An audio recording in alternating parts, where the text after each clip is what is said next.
Welcome. Before we continue, consider subscribing to the channel and leaving a like. This simple action supports this content and helps YouTube bring videos like this to you. Beneath the marble columns and public forums of ancient Rome, another world existed. A world of whispered odes, clandestine gatherings, and rituals performed far from the eyes of ordinary citizens. While history remembers the emperors and generals, the senators and soldiers, there were others who shaped the destiny of Rome from shadows. Secret societies, mystery cults, and hidden brotherhoods that wielded influence through networks of loyalty, shared knowledge, and sacred rites. Tonight, we journey into that hidden world, exploring the secret societies that operated within the greatest empire the ancient world had ever known. This is not a story of conspiracy in the modern sense, but rather an exploration of how power, religion, and community intersected in ways that remain fascinating to this day. From the sacred duties of the Vestal Virgins to the underground temples of foreign gods, from the exclusive gatherings of Rome's elite to forbidden rituals that authorities sought to suppress, we will trace the threads of secrecy that wove through Roman civilization. What you are about to discover may change how you understand the mechanisms of power in the ancient world. The journey begins not in Rome itself, but in the earlier civilizations that would shape Roman culture and provide the template for its secret traditions. To understand the hidden societies of Rome, we must first understand the world from which they emerged. The Italian peninsula in the 8th century before the Common Era was a landscape of hills, forests, and fertile river valleys. The Tiber River wound its way through central Italy, creating natural trade routes and defensive positions. On 7 hills overlooking a bend in this river, small settlements of Latin-speaking farmers began to coalesce into what would become Rome. But these early Romans were not isolated. They were surrounded by more advanced civilizations, particularly the Etruscans to the north and the Greek colonies to the south. Both of these cultures possessed religious traditions that included mystery rites, secret knowledge, and exclusive religious brotherhoods. The Etruscans, whose civilization flourished in the region known as Etruria, maintained elaborate religious practices centered on divination and communication with the divine. Their priests, known as haruspices, practiced the art of reading the future in the entrails of sacrificed animals and the patterns of lightning across the sky. This knowledge was not public. It was confined to specific priestly families who guarded their techniques as sacred secrets, passing them from generation to generation through carefully controlled apprenticeships. When Rome eventually absorbed Etruscan culture, these traditions of religious secrecy came with it. To the south, the Greek colonies of Magna Graecia brought with them the mystery religions of the Hellenic world. The most famous of these were the Eleusinian mysteries, sacred rites dedicated to the goddesses Demeter and Persephone. Those initiated into these mysteries were bound by oaths of secrecy so strict that even today, more than 2,000 years later, we know remarkably little about what actually transpired during the central rituals. What we do know is that these mysteries promise initiates special knowledge about death and the afterlife, transforming their understanding of existence itself. This model of secret religious knowledge accessible only through initiation will profoundly influence Roman religious life. The early Roman religion was primarily a public affair, focused on maintaining good relations between community and the gods through proper ritual. The gods were not distant or mysterious, but partners in a contractual relationship. Romans performed the correct sacrifices and prayers, and in return, the gods provided favor and protection. This transactional approach to religion dominated official Roman cult practice. Yet even in this early period, certain religious roles were set apart from ordinary citizens. The position of Rex Sacrorum, the king of sacred rites, carried authority that derived not from military might or political office, but from specialized religious knowledge.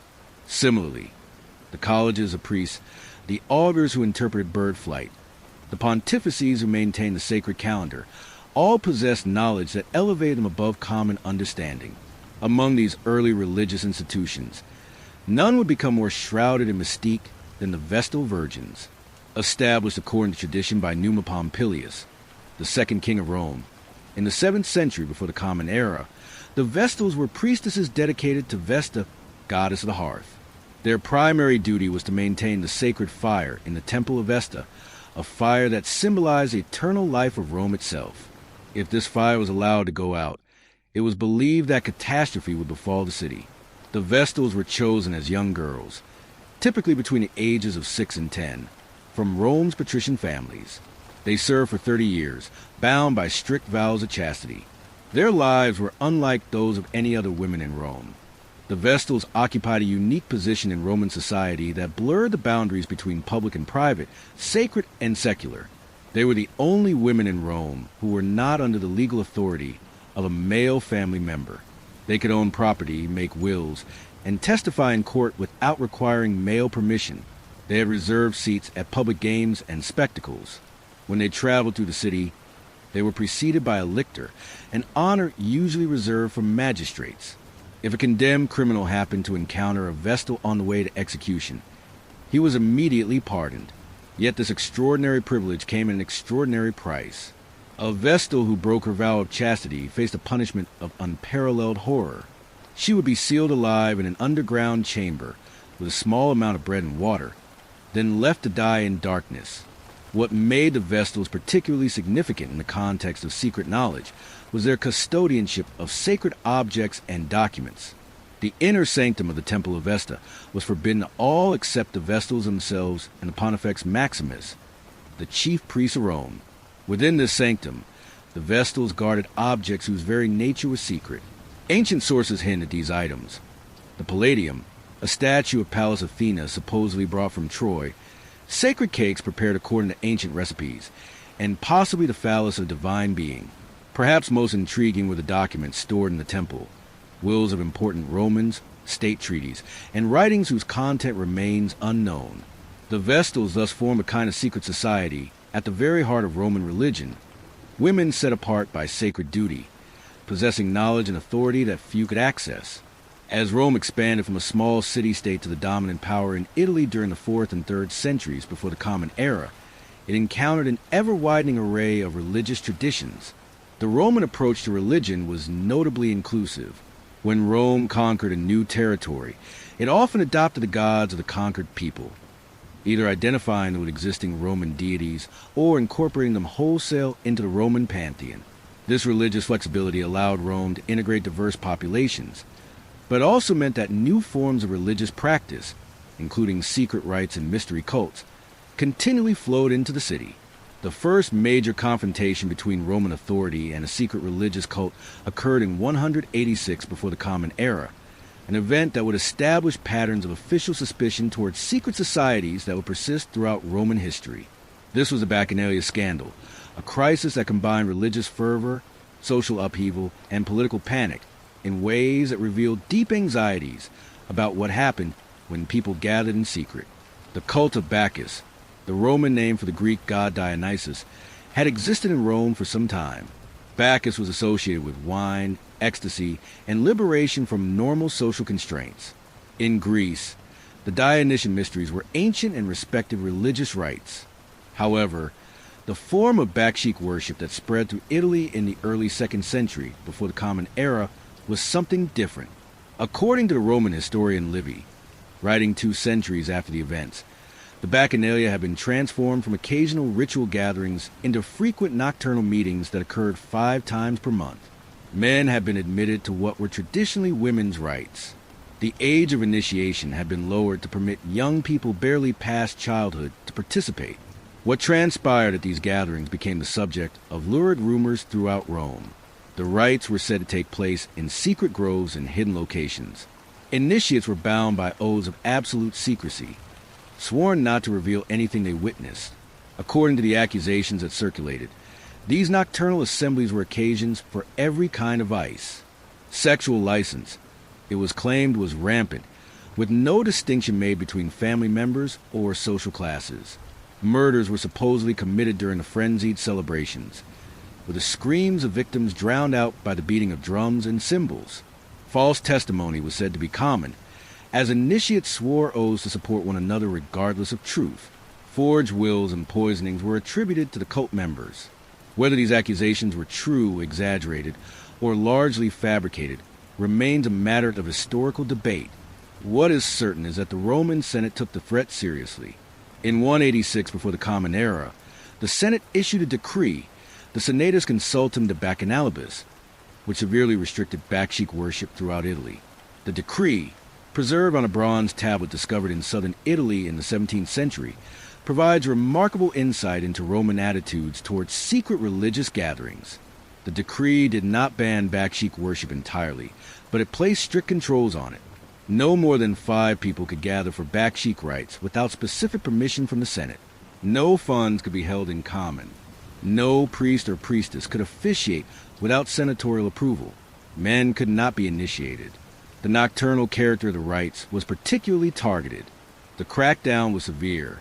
Livy reports that thousands of people were arrested throughout Italy. Many were executed. The cult, as it had existed, was effectively destroyed. The Bacchanalia scandal established several important precedents. It demonstrated that Roman authorities were willing to intervene forcefully in religious matters when they perceived a threat to social order. It revealed deep suspicions about what might occur when people gathered in secret, particularly at night, particularly when those gatherings crossed traditional social boundaries. And it showed that the issue was not the god being worshipped. Bacchus remained part of the Roman pantheon, but rather the manner of worship and the potential for secret organizations to undermine established authority. Yet even as Rome suppressed the Bacchanalia, other mystery cults continued to flourish. The cult of Cybele, the great mother goddess from Anatolia, had been officially imported to Rome in 204, before the Common Era during the darkest days of the Second Punic War. An oracle had proclaimed that Rome could only defeat Hannibal if the mother goddess was brought to the city. A sacred black stone representing the goddess was transported from Pessinus in Asia Minor to Rome with great ceremony. A temple was built for her on the Palatine Hill. The cult of Cybele involved ecstatic rites and a priesthood of self-castrated men known as Galli. These priests, dressed in colorful robes with long hair, wandered the streets of Rome begging for alms and prophesying in states of religious frenzy. Their behavior scandalized traditional Romans, yet the cult had official sanction. The Galli formed a kind of secret brotherhood, bound together by their shared sacrifice and set apart from normal society by their physical transformation. They possessed secret knowledge of the goddess's mysteries and performed rites that were forbidden to ordinary worshippers. Roman citizens were prohibited from becoming Galli, a restriction that reveals the ambivalence Romans felt toward this foreign cult. It was necessary for the state's welfare, but it was also dangerous and disturbing. The Galli formed a kind of secret brotherhood, bound together by their shared sacrifice and set apart from normal society by their physical transformation. They possessed secret knowledge of the goddess's mysteries and performed rites that were forbidden to ordinary worshippers. Roman citizens were prohibited from becoming Galli, a restriction that reveals the ambivalence Romans felt toward this foreign cult. It was necessary for the state's welfare, but it was also dangerous and disturbing. The Galli thus occupied a liminal space, officially recognized but socially marginalized, possessing religious authority derived from their access to divine ecstasy while being denied the rights of ordinary Roman men. As Rome's power extended across the Mediterranean in the 2nd and 1st centuries before the Common Era, the city became a magnet for people from every corner of the known world. With these people came their gods, their rituals, and their secrets. Mystery religions multiplied. The cult of Isis, the Egyptian goddess who promised resurrection and eternal life, gained numerous devotees. The Persian god Mithras, whose worship involved elaborate initiation ceremonies in underground temples, attracted followers particularly among soldiers and merchants.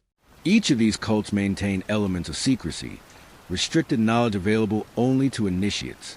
The appeal of these mystery religions in a city like Rome is not difficult to understand. Official Roman religion, while publicly important, was emotionally distant.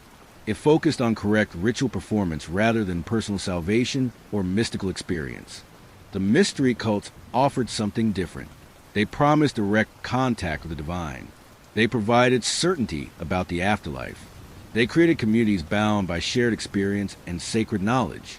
For individuals living in a vast, complex empire where traditional social structures were breaking down, these secret societies provided identity, purpose, and belonging.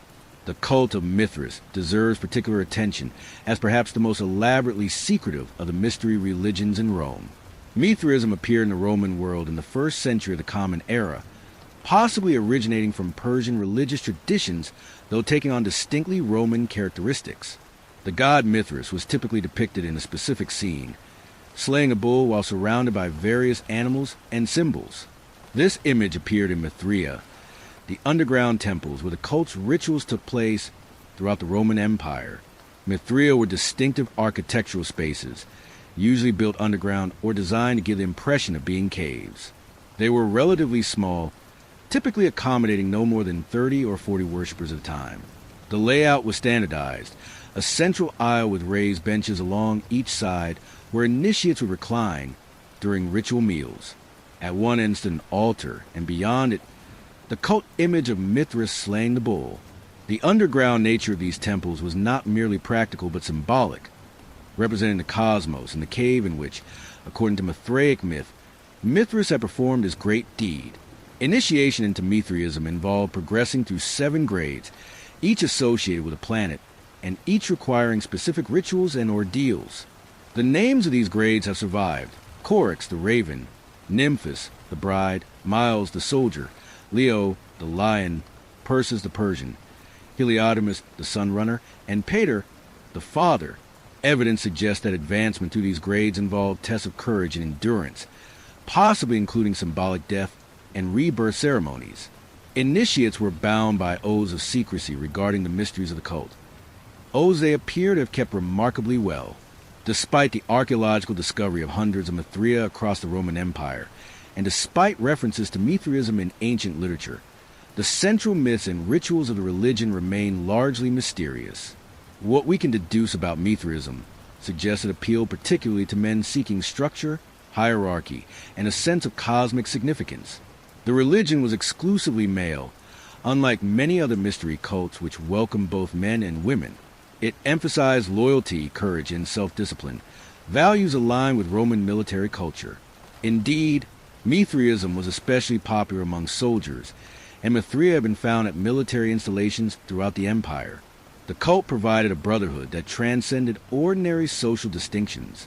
In the Mithraeum, a wealthy merchant might share a ritual meal with a common soldier, both bound by their shared initiation and their commitment to the mysteries of Mithras. In principle, Collegia were legal and even encouraged as a form of social organization. They provided mutual aid and community in a city that could be anonymous and harsh. However, Roman authorities were deeply suspicious of any organization that brought people together in groups, particularly groups that met regularly in private. The potential for Collegia to become centers of political opposition or social unrest was obvious. Throughout Roman history, laws were enacted to control and regulate these associations. The most comprehensive legislation regarding Collegia was enacted by Julius Caesar and later refined by Augustus. Under these laws, Collegia required official permission to exist. They had to register with the authorities, submit their bylaws, and accept oversight. Collegia that existed without authorization were illegal and subject to suppression. The reasoning behind these restrictions was straightforward. Any group that met regularly, maintained funds, and fostered loyalty among its members could potentially be used for political purposes. In a city where popular unrest could overthrow governments, controlling associations was a matter of state security. Despite these restrictions, Collegia multiplied throughout the imperial period. Many operated in legal gray areas, technically unauthorized but tolerated unless they caused trouble. These associations developed their own rituals, hierarchies, and secret signs of recognition. Members might use special handshakes or passwords to identify fellow members. They held regular meetings, often including ritual banquets. They honored their own patron gods and deceased members. In many ways, Collegia functioned as secret societies, creating parallel structures of loyalty and identity outside the official hierarchy of Roman society. The political dimension of secrecy in Rome became particularly important during the late Republic, the turbulent period from roughly 133 to 27 before the Common Era, when the Roman constitution collapsed and was replaced by autocracy. This era saw the rise of powerful individuals who built their authority through networks of personal loyalty rather than official position alone. These networks often operated through informal channels, through unspoken understandings and secret agreements that bypassed the traditional mechanisms of senatorial politics. The conspiracy of Catiline in 63 before the Common Era provides a dramatic example of how secret political organization functioned during this period. Lucius Sergius Catiline, known as Catiline, was a patrician who had held various offices but had fallen on hard times financially. He gathered around himself a group of similarly indebted aristocrats, discontented veterans, and ambitious young men. Their plan, as it was later revealed, was nothing less than the violent overthrow of the existing government, the cancellation of debts, and the redistribution of property. The conspiracy operated through secret meetings and coded communications. Oaths of loyalty were sworn over the blood of human sacrifice. If we are to believe the accusations made after the plot was discovered, the conspirators recruited supporters throughout Italy, planning to coordinate uprisings in multiple cities simultaneously. What made the conspiracy particularly dangerous was that it cut across traditional social boundaries, uniting senators with soldiers, aristocrats with the urban poor, all bound by shared desperation or ambition. The conspiracy was ultimately exposed through the vigilance of the consul Marcus Tullius Cicero, whose speeches against Catiline, the Catilinarian orations, became classics of Latin rhetoric. Cicero infiltrated the conspiracy through informants, intercepted communications, and gathered evidence. When he had sufficient proof, he denounced Catiline in the Senate. Catiline fled Rome, and his co-conspirators were arrested. The question of what to do with them sparked one of the most famous debates in Roman history. Julius Caesar argued for imprisonment, while Cato the Younger demanded execution without trial. The Senate voted for execution, a decision that would haunt Cicero for the rest of his life, as his political enemies accused him of executing Roman citizens without due process. The Catilinarian conspiracy failed, but it demonstrated several important realities about secret organization in late Republican Rome. It showed that traditional institutions were vulnerable to coordinated secret action. It revealed that oaths and blood rights could bind men together across social boundaries. It proved that information and counterintelligence were crucial tools of political survival. And perhaps most significantly, it illustrated that in a society where law was breaking down, personal networks and secret alliances were becoming more important than official position. As the Republic gave way to empire with Augustus's consolidation of power after 27 before the Common Era, the nature of political secrecy changed. Under the emperors, overt political organization against the regime was suicidal. The emperor controlled the military, the treasury, and the mechanisms of state violence. Opposition, when it existed, had to operate through whispers and hidden meanings, through philosophical discussion that carried coded political messages, through silent acts of defiance.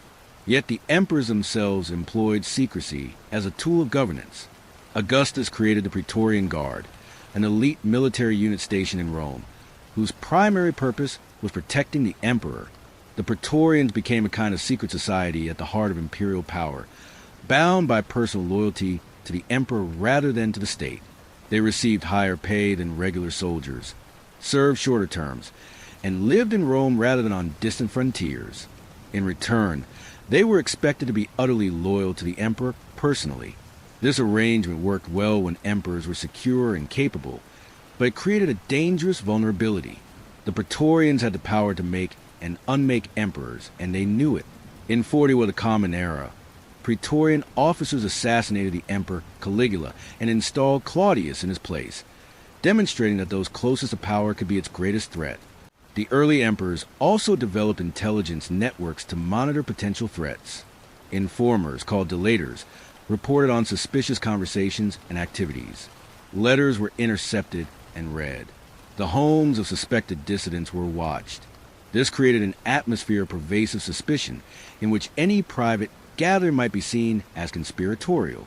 Dinner parties among the elite became exercises in careful speech, where a misplaced word or an insufficiently enthusiastic toast to the emperor's health could be reported and lead to disaster. Under such conditions, genuine intellectual and philosophical discussion had to develop its own forms of secrecy. Stoic philosophy, which emphasized virtue, self-control, and indifference to external circumstances, became popular among those who opposed imperial autocracy without being able to act against it. Stoic philosophers developed a kind of coded language in which discussions of ethics and proper governance carried implicit critiques of tyranny.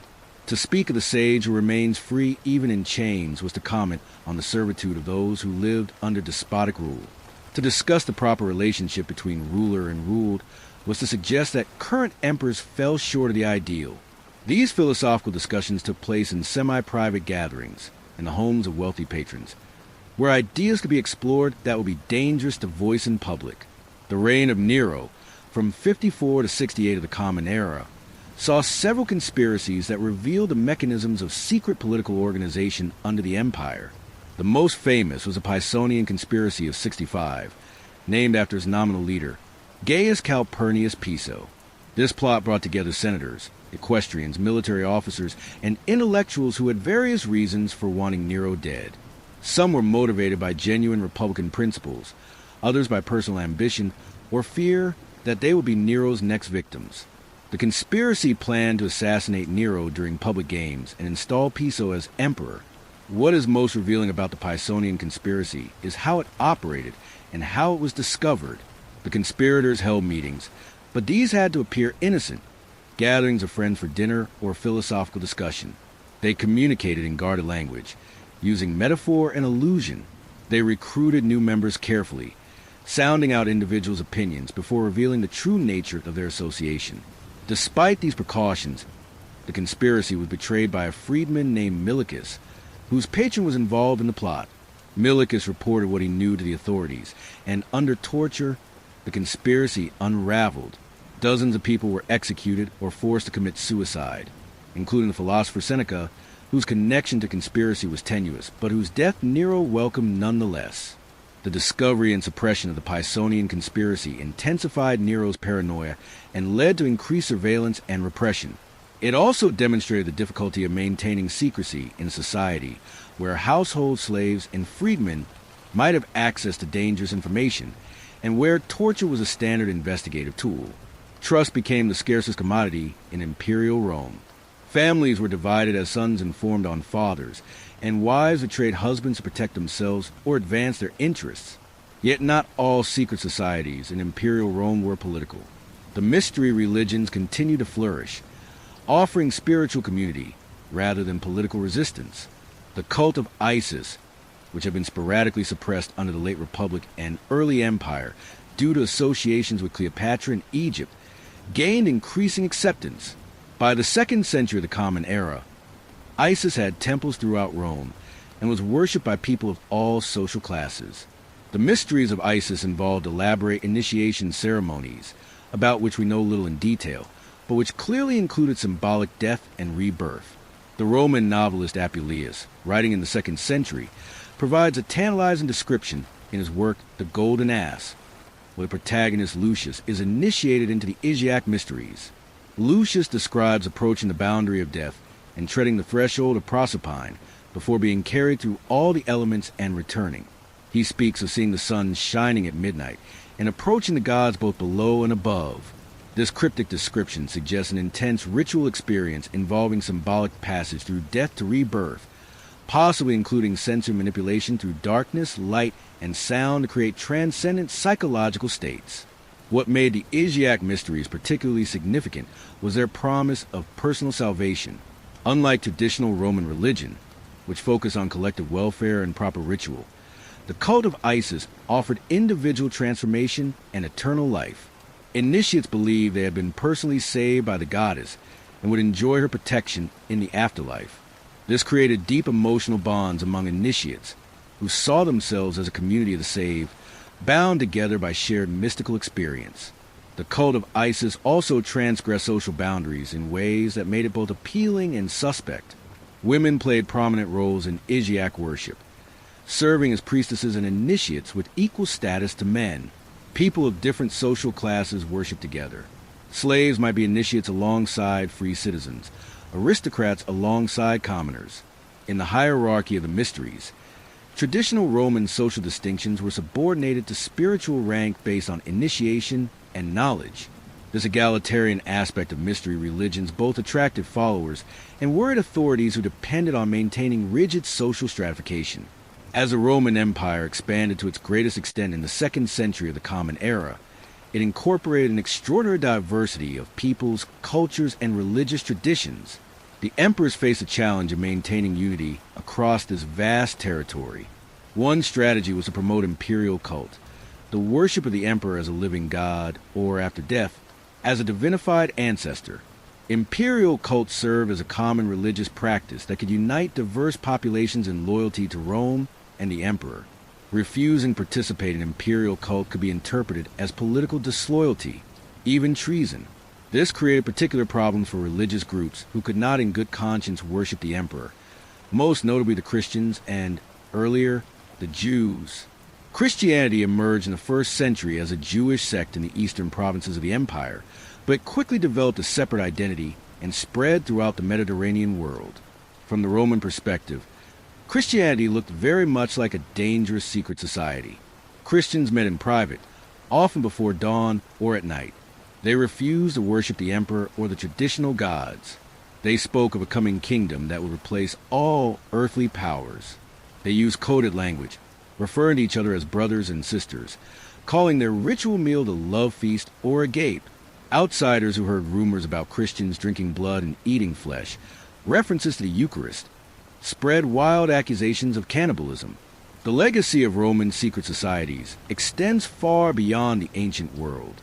The organizational structures, initiation rituals, and claims to possess special knowledge that characterize Roman Collegia, mystery cults, and philosophical schools provided templates that would be adapted by later organizations. Medieval guilds of craftsmen maintained many features of Roman Collegia, including secret techniques of their trades, initiation ceremonies, and mutual aid functions. Freemasonry, which emerged in the early modern period, drew explicitly on imagery from ancient mystery religions and claimed lineage, however historically dubious, from ancient temple builders. The tension between secrecy and transparency in political life that was so evident in late Republican and imperial Rome remains relevant. Modern democracies struggle with similar questions about how to balance the need for confidential deliberation and intelligence gathering against the principle that government should be accountable to citizens. Intelligence services operate in secrecy by necessity, but this secrecy creates potential for abuse. Political parties and lobbying groups maintain private communications and strategy sessions. But when does normal political organizing become conspiracy? The attraction of mystery religions in the Roman world, their promise of personal transformation, community, and certainty in an uncertain world, helps explain the appeal of various spiritual and self-help movements today. People still seek meaning and connection through communities bound by shared experiences and special knowledge. The psychological mechanisms that made Mithraic initiation or Isiac mysteries compelling. The use of ritual, symbolism, altered states of consciousness, and graduated revelation of teachings continue to be employed by religious and quasi-religious organizations. Understanding Roman secret societies also provides insight into how information and knowledge function as forms of power. The Vestal Virgins wielded influence not through military force or wealth, but through their custodianship of sacred knowledge and objects. Mystery cults offered access to truths about death and the afterlife that were unavailable through normal channels. Philosophical schools promised understanding of reality itself to those who underwent proper training. In each case, knowledge was not freely available but had to be earned through initiation, dedication, and proof of worthiness. This model of restricted knowledge served several functions. It created value through scarcity, making the knowledge more precious by limiting access to it. It allowed for graduated teaching, presenting complex ideas in stages as students demonstrated their readiness to understand them. It created bonds of loyalty among those who shared the secret knowledge, forming communities defined by their possession of truths unavailable to outsiders. And it provided a basis for authority, as those who possessed secret knowledge could claim special insight and demand deference from those who lacked it. Yet the Roman experience also reveals the dangers of secrecy. Secret organizations could become vehicles for conspiracy and subversion, as the Catilinarian conspiracy and other plots demonstrated. Secrecy bred suspicion and paranoia, poisoning social trust and creating atmospheres of fear where anyone might be an informer. Claims to possess secret knowledge could be exploited by charlatans and manipulators who use mystery and obscurity to conceal the absence of genuine wisdom. The line between legitimate privacy and dangerous conspiracy, between sacred mysteries and antisocial cultishness, was never clearly drawn and remains contested. The physical remains of Roman secret societies continue to be discovered. Archaeological excavations uncover Mithria beneath modern cities. Their altars and benches still in place after nearly 2,000 years. Inscriptions record the names of Collegia members and the gods they honored. Mystery cult symbols appear on jewelry and household objects, indicating the widespread appeal of these traditions. These material traces provide fragments of evidence that historians and archaeologists piece together to reconstruct practices that participants were sworn never to reveal. What the physical evidence cannot fully capture is the subjective experience of participation in these secret societies. What did it feel like to be initiated into the mysteries of Isis, to undergo symbolic death and rebirth, to emerge believing oneself transformed and saved? What emotions bound Mithraic initiates together as they reclined in the dim light of underground temples, sharing ritual meals and contemplating the cosmic drama depicted in their cult images? What sense of power and vulnerability did members of illegal Collegia feel, knowing they were breaking the law but also finding community and purpose? Literature provides some glimpses of these experiences. In the Metamorphoses of Apuleius, the protagonist Lucius describes his overwhelming gratitude to Isis after his initiation, his sense of having been rescued from despair and granted new life. The Christian martyrdom accounts, while obviously written from a partisan perspective, convey the intensity of commitment that led believers to choose death rather than renounce their faith. The philosophical writings of Neoplatonists like Plotinus attempt to describe mystical experiences that transcend ordinary consciousness, moments of unity with the divine that transform one's entire understanding of existence. These texts suggest that for many participants, membership in secret societies was not primarily about exercising power or opposing authority, though it could be those things, but about finding meaning, experiencing transcendence, and connecting with something greater than ordinary life. In a world that could be brutal and arbitrary, where traditional social structures were breaking down under pressure of empire, where individual existence could seem insignificant in the vastness of Roman power, secret societies offered alternative sources of identity and value. The social composition of secret societies in Rome varied considerably. Some, like the Vestal Virgins or the aristocratic philosophical schools, were elite institutions accessible only to the upper classes. Others, like many Collegia or the Christian communities, brought together people from across the social spectrum. The mysteries of Mithras attracted primarily men from the military and commercial classes. Isis worship appealed to women slaves and the urban poor as well as to members of the elite. This diversity suggests that the appeal of secrecy and special knowledge cut across social boundaries. For slaves and the urban poor, participation in mystery religions or collegia could provide dignity and status unavailable in the broader society. Within the community of initiates, a slave might be respected as an advanced member of the mysteries, while his master remained an uninitiated outsider. Collegia provided burial insurance and mutual aid to people who had no family networks to support them. These organizations created alternative hierarchies based on spiritual advancement, longevity of membership, or service to the community rather than on birth or wealth. For women, some secret societies offered opportunities for participation in religious and social life that were severely limited in the traditional Roman family structure. The Vestal Virgins possess authority and independence unique among Roman women. Women serve as priestesses in various mystery cults, including those of Cybele and Isis. In early Christian communities, women sometimes held leadership roles, teaching and prophesying, though this became more restricted as Christianity became institutionalized. The question of women's participation in secret religious organizations was often contentious precisely because it challenged traditional gender hierarchies.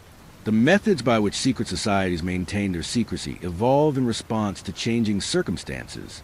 In the early Republic, when Rome was a smaller, more cohesive community, the secrecy of religious cults like the Vestals or augurs was maintained largely through tradition and the authority of the institutions themselves.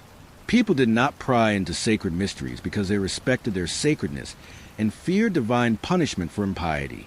As Rome expanded and became more diverse, and particularly during the political chaos of the late Republic and early Empire, maintaining secrecy became more complex. Formal oaths of silence became common. Initiates into mystery religion swore not to reveal what they had experienced. Conspirators took blood oaths. Christian communities developed rules about what could and could not be discussed with outsiders. Philosophical schools required commitments from students before revealing advanced teachings. Yet, oaths alone were insufficient. Secret societies developed other means of protection. They used coded language and symbols that would be meaningless to outsiders. They met in locations that were not easily accessible or observed. They developed procedures for vetting new members, ensuring that those admitted could be trusted. They created internal hierarchies, so that the most sensitive information was known only to the highest ranks. And they fostered emotional bonds among members, making betrayal feel like a violation of sacred trust and genuine friendship. Despite these precautions, secret societies were vulnerable to infiltration and betrayal. Slaves and servants often had access to their masters' private conversations and activities. Economic pressure or fear could induce people to inform on their associates. Torture, which was legally applicable to slaves and foreigners, could extract information from those who had sworn oaths of secrecy. The authorities developed their own intelligence networks, using informers and agents provocateurs to penetrate suspected conspiracies. This cat-and-mouse game between secret societies and those who sought to monitor or suppress them shaped the political culture of Rome. It created a pervasive atmosphere of suspicion, particularly under emperors known for their paranoia like Tiberius, Collegia, or Domitian. Dinner conversations were guarded. People became skilled at speaking in allusions and indirect references. The boundary between legitimate privacy and suspicious secrecy was constantly policed and constantly contested. The mythology and imagery employed by Roman secret societies drew on deep symbolic resources. The descent into the underworld and return, which appeared in various mystery religions, tapped into universal human concerns about death and the possibility of transcendence. The symbolism of light and darkness, employed in Mithraic and other mysteries, represented the contrast between knowledge and ignorance, divine truth and worldly illusion. Rituals of washing and purification acknowledge the human need for renewal and cleansing from pollution, whether physical or spiritual. Sacred meals created communion among participants, binding them together through shared consumption of holy food. These symbols were not arbitrary, but were chosen for their psychological resonance. They worked on multiple levels simultaneously, conveying literal meanings while also suggesting deeper truths accessible only to those with proper understanding. The bull-slaying scene central to Mithraism, for example, could be interpreted as depicting an actual mythological event, as an allegorical representation of cosmic processes, or as a symbolic diagram of the soul's journey. Different levels of interpretation were available to initiates at different grades, creating layers of meaning that rewarded continued study and meditation. The architectural spaces created by secret societies reinforced their mysteries through physical means. The underground Mithria created environments that were dark, enclosed, and separated from ordinary space, inducing psychological states receptive to transformation. The Temple of Vesta in the Roman Forum, while visible, contained an inner sanctum that no ordinary person ever entered, creating a powerful sense of hidden presence at the heart of public space. Christian house churches in the early centuries created sacred space within ordinary domestic architecture, transforming familiar rooms into sites of extraordinary experience. As the Roman Empire entered its final centuries in the West, secret societies took on new significance, with traditional institutions weakening, with economic decline and military threats mounting. With the old certainties of Roman power no longer reliable, people increasingly sought alternative sources of security and meaning. Mystery religions flourished. Philosophical schools attracted students seeking wisdom that could provide stability in unstable times. Christian communities grew as they offered both spiritual hope and practical support networks. The collapse of Roman authority in the West during the 5th century created a power vacuum that various institutions rushed to fill. The Christian Church, with its hierarchical organization and communication networks spanning the former empire, was particularly well positioned to assume authority. Bishops became civic leaders in cities where Roman officials had fled or ceased to function. Monasteries preserved literacy and learning. The Pope in Rome claimed authority, not only in spiritual matters, but increasingly in temple affairs as well. In this transformation, aspects of older secret societies were absorbed into Christian institutions. The graduated revelation of knowledge through the Disciplina Arcani resembled the initiation practices of mystery religions. Monastic communities with their specialized spiritual practices function like philosophical schools. The cult of saints and relics, while theologically distinct from pagan practices, serves some of the same psychological and social functions as the old gods and their mysteries. Christianity had begun as a secret society opposing the Roman establishment, and elements of that secretive, initiatory character persisted even as the church became the establishment itself. In the Eastern Roman Empire, which would continue for another 1,000 years as the Byzantine Empire, secret societies and esoteric traditions followed different trajectories. The imperial court in Constantinople developed elaborate ceremonial and hierarchical systems, where knowledge of proper protocol and access to the emperor's presence became forms of secret knowledge. Alchemical and magical traditions, drawing on Greek, Egyptian, and Near Eastern sources, flourished among educated elites.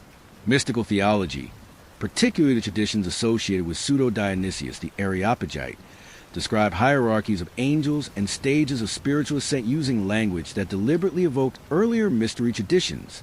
The question of why secret societies exercised such fascination in the Roman world admits no single answer. Multiple factors were at work. The diversity of the empire brought people with different traditions into contact, creating a marketplace of religious and philosophical ideas. The breakdown of traditional communities left individuals seeking new forms of belonging.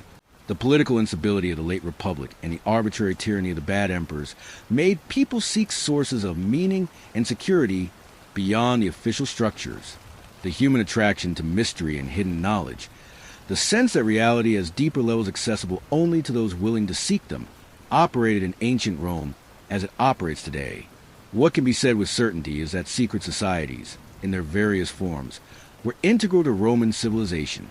They were not peripheral or exceptional, but rather central to how Romans organized their religious, social, and political lives. The hidden and the revealed, the public and the private, the official and the underground, existed in constant tension and interaction. Understanding this hidden dimension of Roman life changes how we understand the civilization as a whole. The sources available to historians of Roman secret societies are frustratingly incomplete. By definition, successful secrecy leaves few traces. The most detailed descriptions of mystery religions often come from hostile Christian authors writing centuries after practices they described. Archaeological evidence provides physical remains but cannot fully explain their meaning and use. Legal texts tell us what authorities feared about secret organizations, but may not accurately describe what those organizations actually did. We are trying to reconstruct experiences that participants were sworn never to reveal, using evidence from people who never participated or who wrote with deliberate bias. Despite these limitations, the scholarship on Roman secret societies has advanced considerably in recent decades. Archaeologists have discovered and excavated numerous Mithras, allowing for detailed study of these spaces. The analysis of inscriptions has revealed the names and occupations of Collegia members, providing insight into the social composition of these organizations. Comparative religious studies has illuminated the psychological and social functions of mystery religions. Feminist scholarship has examined the role of women in various secret societies and the gender dimensions of secrecy in Roman culture. What emerges from the scholarship is a picture of Roman civilization as far more complex and multifaceted than the public monuments and official history suggest. Beneath the marble facades and triumphal arches, another Rome existed, a Rome of whispered oaths and hidden temples, of secret gatherings and forbidden knowledge. This hidden Rome was not separate from the public Rome, but was intimately connected to it, influencing and being influenced by official institutions and public culture. The ethical questions raised by Roman secret societies remain relevant. Is secrecy compatible with political transparency and accountability? Can organizations that operate in secret be trusted not to abuse their power? How do we balance the legitimate human need for privacy and intimate community against the social need to prevent conspiracy and subversion? The Romans never resolved these questions, and neither have we. What the Roman experience does suggest is that secrecy cannot be simply eliminated from human social life. People will always form associations based on shared interests, beliefs, or purposes. Some of these associations will always involve elements of privacy or restricted knowledge. The question is not whether such organizations will exist, but rather how they relate to broader society. and how societies balance different values when confronting them. The memory of Roman secret societies has exercised a powerful influence on Western imagination. The image of senators plotting in shadowy rooms, of initiates undergoing mysterious rituals, of forbidden knowledge reserved by ancient orders, has inspired countless works of fiction, conspiracy theories, and actual organizations claiming descent from Roman predecessors. This legacy itself is worth examining. Why have Roman secret societies captured imaginations in this way? Part of the answer lies in the fundamental human attraction to mystery and hidden truth. We want to believe there are secrets to be discovered, that reality has layers beneath the surface. The idea that ancient wisdom or power exists, waiting to be accessed by those initiated into its mysteries, is psychologically compelling.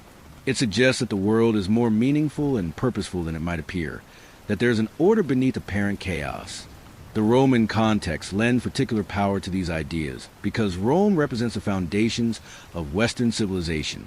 If secret societies shape Rome, if hidden forces influence the development of law, government, and culture that we have inherited from Rome, then understanding those secret societies might unlock fundamental truths about our own world. This logic, whether sound or not, drives much of the fascination with Roman mysteries. As we near the end of this exploration, certain themes emerge with clarity. Secrecy in ancient Rome served multiple functions. It created communities bound by shared knowledge and experience. It provided alternative sources of authority and meaning outside official channels.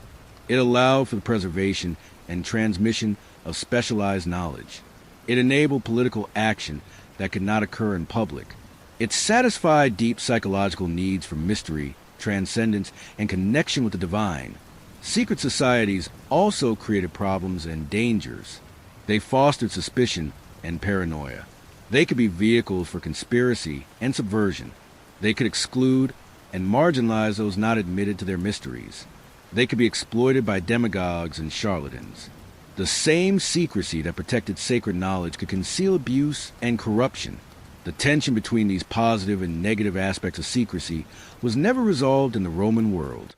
Different emperors, senators, and authorities responded differently to secret organizations, sometimes tolerating them, sometimes attempting to control them, sometimes suppressing them violently. The approaches varied based on circumstances, on the particular organization in question, and on the personalities of those in power. What cannot be denied is that secret societies were woven into the fabric of Roman civilization at every level, from the Vestal Virgins at the heart of official religion to the underground cells of early Christians, from the philosophical schools of Athens to the Collegia of craftsmen and laborers, from the Praetorian Guard to the mystery cults of Mithras and Isis. Rome was honeycombed with organizations that maintained some degree of secrecy about their practices, beliefs, or purposes. To understand Rome only through its public face, through the monuments and inscriptions, the histories and speeches, is to understand only part of the story. The hidden dimension was equally important. The oaths sworn in darkness, the rituals performed in underground temples, the conversations held in coded language, the loyalties that transcended official hierarchies. All of these shaped the course of Roman history as much as any senatorial decree or military campaign. The legacy of Roman secret societies extends through medieval guilds and mystical orders, through Renaissance secret societies and Enlightenment fraternal organizations, down to the present day. The forms change, the specific beliefs and practices evolve, but the fundamental human impulses that gave rise to secret societies in Rome, the desire for community, for special knowledge, for transcendence, for power operating outside official channels, remain constant. In examining Roman secret societies, we are examining something more than ancient history. We are exploring permanent features of human social organization and psychology. We are investigating how secrecy functions in society, how hidden knowledge shapes culture, how unofficial networks of loyalty and influence operate alongside official institutions. These are not merely historical questions, but living issues in our own time.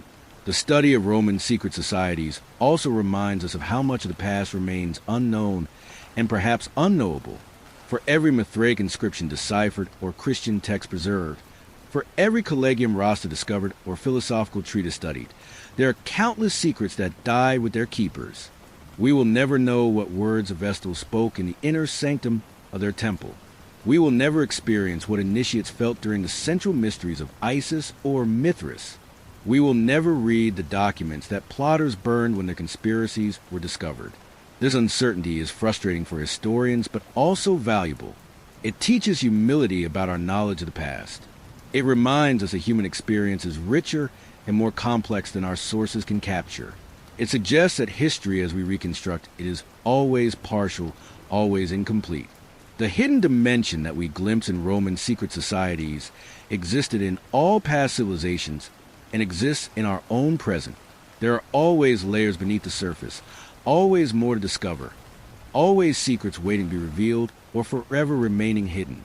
As this exploration of secret societies in ancient Rome draws to its conclusion, what remains is a deeper appreciation for the complexity of Roman civilization. Rome was not simply the empire of legions and laws, of aqueducts and amphitheaters that we encounter in conventional histories. It was also an empire of mysteries and hidden knowledge, of secret gatherings and private loyalties, of experiences that transformed individuals and communities in ways that official culture could not accommodate or control. The Vestal Virgins tending their eternal flame, guarding sacred objects whose very nature was secret. The Bacchic initiates dancing in nocturnal frenzy, experiencing liberation from normal constraints. The conspirators swearing blood, oaths in darkness, plotting the overthrow of tyrants. The Christians gathering before dawn to share bread and wine in memory of their executed founder. The Mithraic initiates reclining in underground temples, contemplating cosmic mysteries. The philosophers teaching students to ascend through levels of reality toward ultimate truth. All of these were Rome, as surely as the Forum or the Colosseum, the Senate or the legions.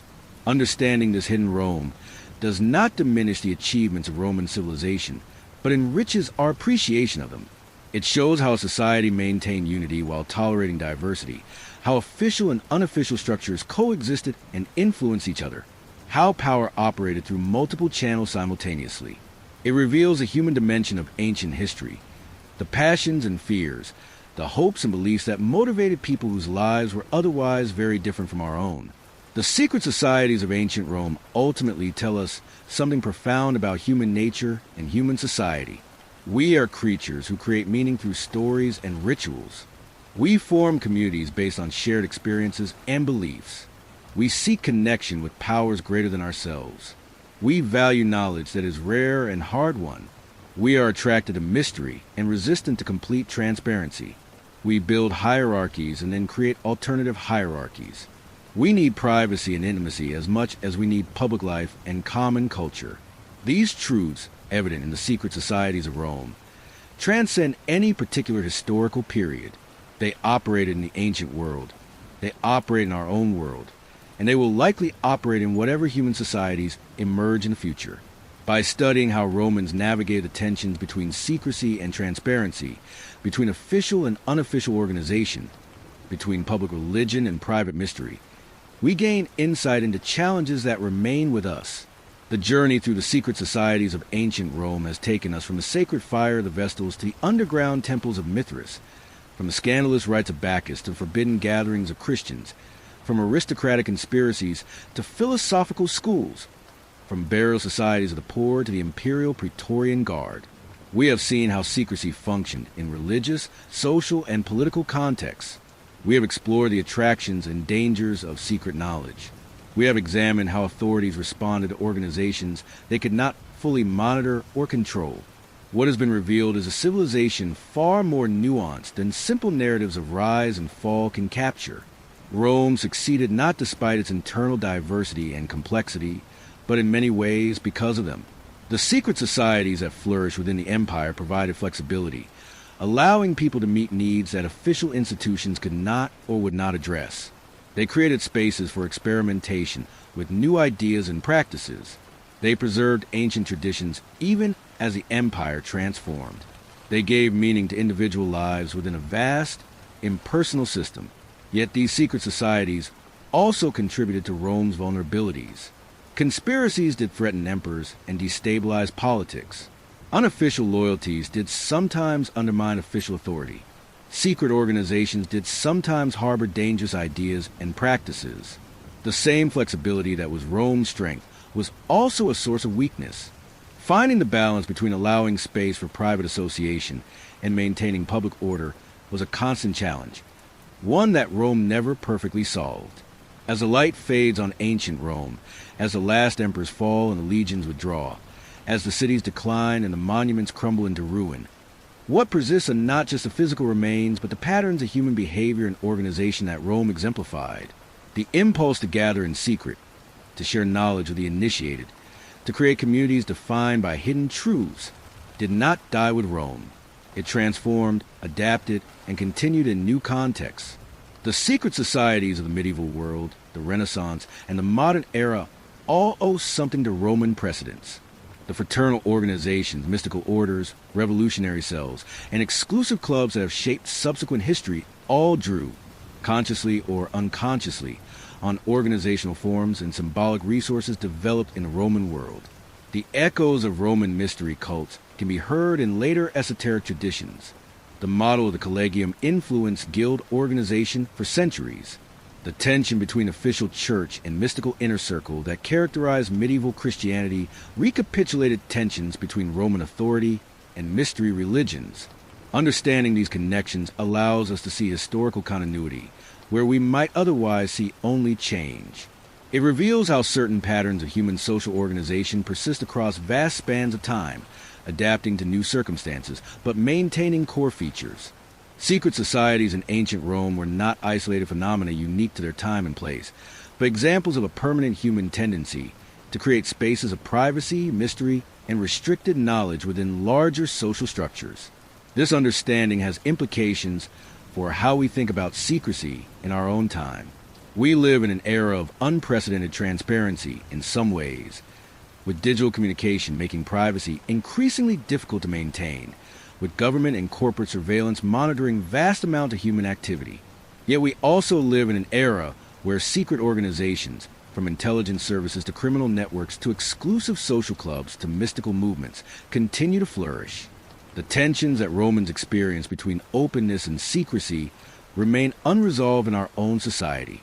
Perhaps what the Roman experience suggests is that complete transparency is neither achievable nor desirable. Human beings need spaces of privacy and intimacy. Communities require shared experiences and knowledge that are not available to everyone. Organizations sometimes need to deliberate in private to function effectively.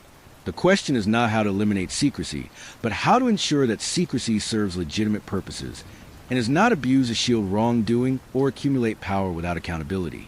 The Roman approach to these questions was pragmatic and adaptive rather than based on abstract principles. Romans tolerated secret organizations when they seemed harmless or beneficial, controlled them when they seemed potentially dangerous, and suppressed them when they posed clear threats. This case-by-case approach had the advantage of flexibility, but the disadvantage of inconsistency and potential arbitrariness. A Vestal could wield enormous influence through sacred secrecy, while a Bacchic initiate could be executed for participating in unauthorized rites. The difference lay not in the secrecy itself, but in how authority perceived the threat. Modern democracies attempt to establish clearer principles, enshrining rights to privacy and free association, while also claiming authority to investigate suspected criminal conspiracies. Yet in practice, the line between legitimate privacy and suspicious secrecy remains as contested as it was in Rome.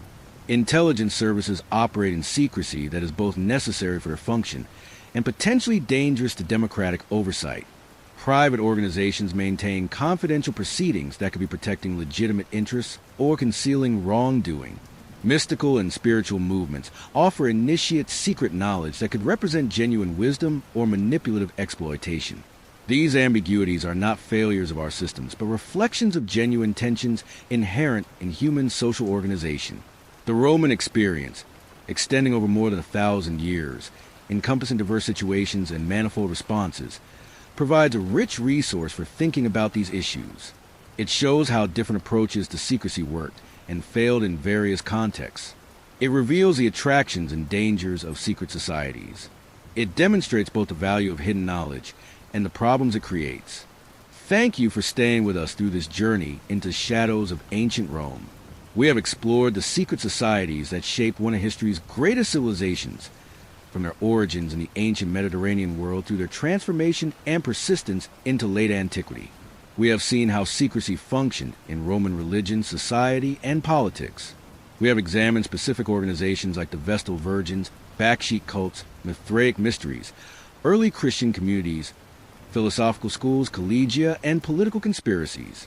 We have reflected on what these ancient patterns of secrecy and hidden knowledge can teach us about our own world. If you found this exploration fascinating, consider exploring other videos on this channel, where we delve into different aspects of ancient civilizations and their lasting impact on our world.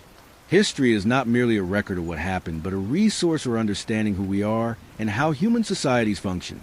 The secret societies of ancient Rome, operating in the shadows of the greatest empire the ancient world had known, reveal truths about power, knowledge, community, and human nature that remain relevant today.